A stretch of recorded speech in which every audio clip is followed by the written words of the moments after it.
You've probably met someone who's always nice, always agreeable, always smiling, never pushes back, never says no. And if you're honest with yourself, something about them makes you uncomfortable. You can't put your finger on it. They're polite, helpful. They laugh at your jokes. But after the conversation ends, you realize you don't actually know them. You don't trust them. And worst of all, you don't respect them. Here's what nobody tells you. Niceness is not kindness. Niceness is a social contract designed to avoid conflict. Kindness is a choice made from strength. And the person who is always nice, they're not kind. They're terrified.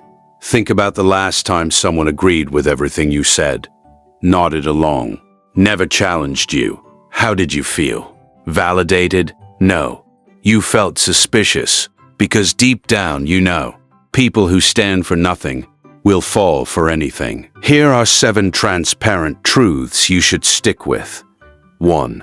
Constant agreeability is a form of dishonesty. When you refuse to express disagreement, preference, or boundary, you're lying by omission. You're showing a mask, not a person. And everyone can sense it. Watch what happens in a group setting. The nice person laughs when others laugh, goes quiet when tension rises, agrees with whoever spoke last. They are a mirror with no reflection of their own. A people pleaser isn't pleasing anyone. They're erasing themselves. And here's the cruel irony. The more you try to be liked by everyone, the less anyone actually likes you. Because likability without edge is forgettable. Charm without conviction is manipulation. And niceness without boundaries is just fear dressed up as virtue. Now, pause for a moment. If you're finding this useful, hit subscribe and keep learning with me. 2. People don't respect what they can predict completely. Respect is earned through clarity, consistency, and the occasional refusal. The person who never says no has made themselves a tool. Useful? Maybe. Respected? Respected? Never. Think of someone you deeply respect.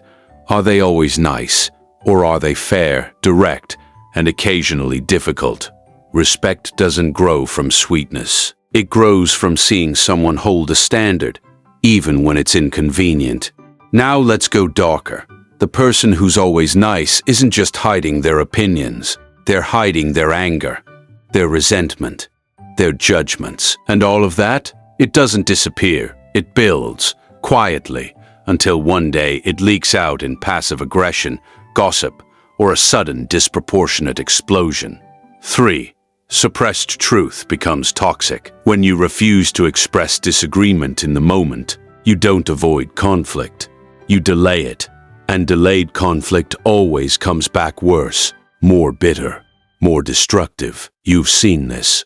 The coworker who never speaks up in meetings but complains in private. The friend who says, "I'm fine with anything," but silently resents every group decision. The partner who avoids confrontation until the relationship implodes. That's not peace. That's a slow-building war. So why do people do this? Why choose niceness over honesty? Simple. They believe that conflict equals rejection. That disagreement means disconnection. That if they show who they really are, they'll be abandoned. And that belief, it becomes a self-fulfilling prophecy. 4. The refusal to risk rejection guarantees shallow connection. If you never let anyone see your real opinions, boundaries, or needs, no one can actually know you. And if no one knows you, no one can truly choose you. You'll be surrounded by people and completely alone. Here's the shift. Real connection isn't built on agreement. It's built on honesty. The people who love you don't love you because you're easy.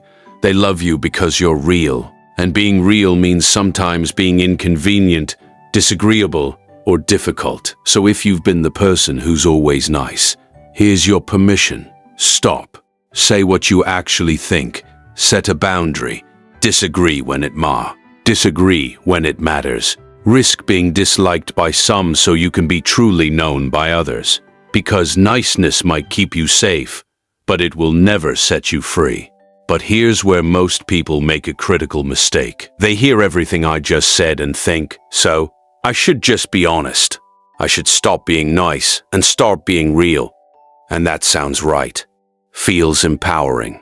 But it's a trap, because the opposite of chronic niceness isn't brutal honesty, it's strategic authenticity.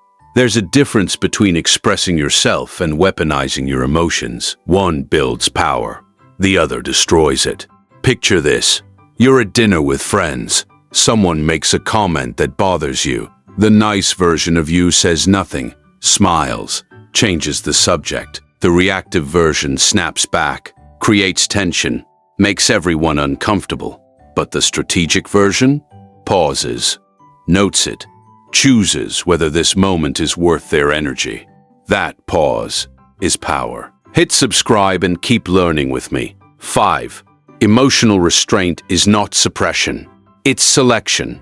The person who responds to everything has no filter. The person who responds to nothing has no spine.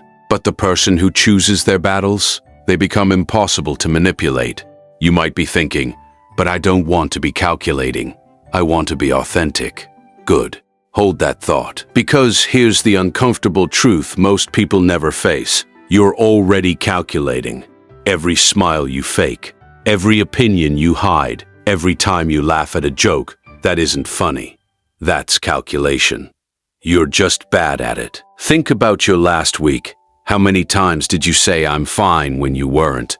How many times did you agree to something you didn't want? How many conversations did you leave feeling smaller than when you entered?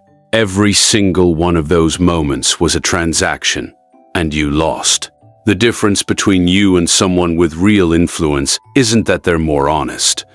It's that they understand the weight of their words.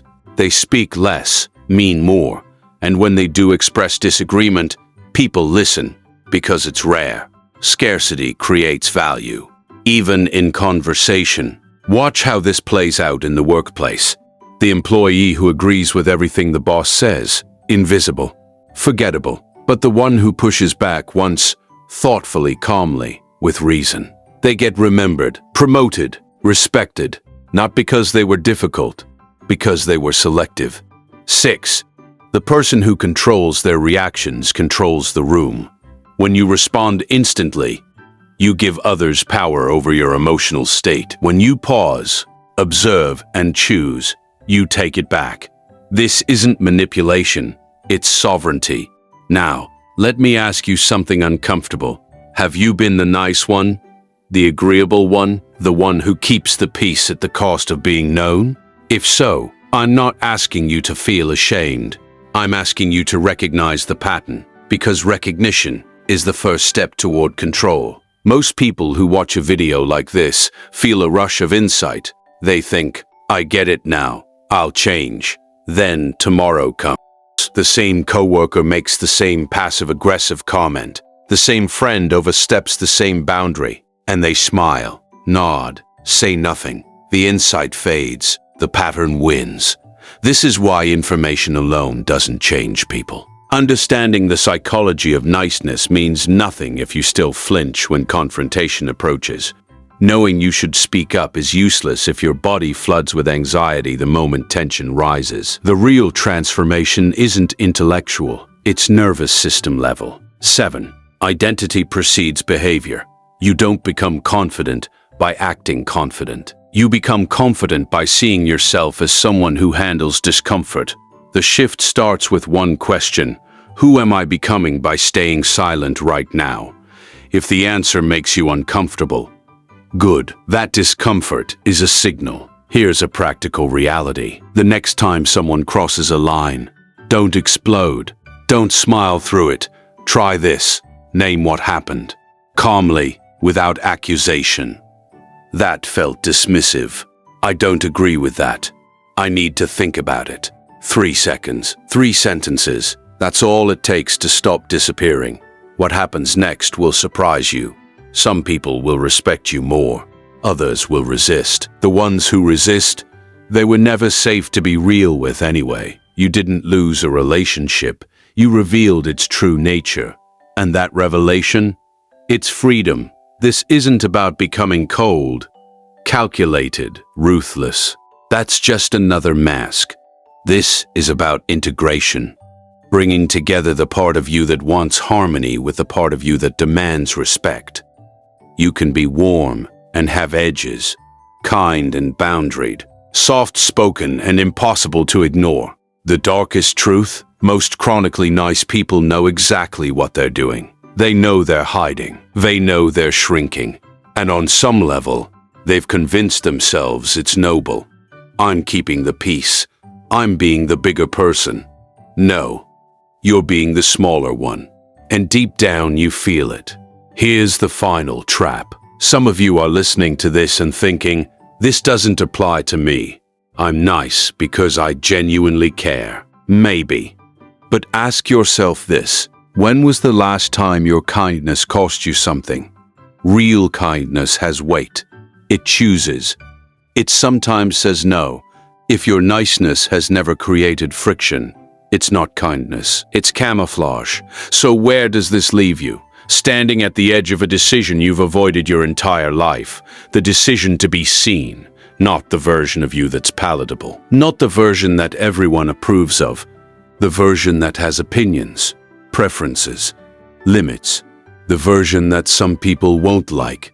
And here's the quiet power in that. You don't need everyone. You need the right ones. And they can only find you if you stop hiding.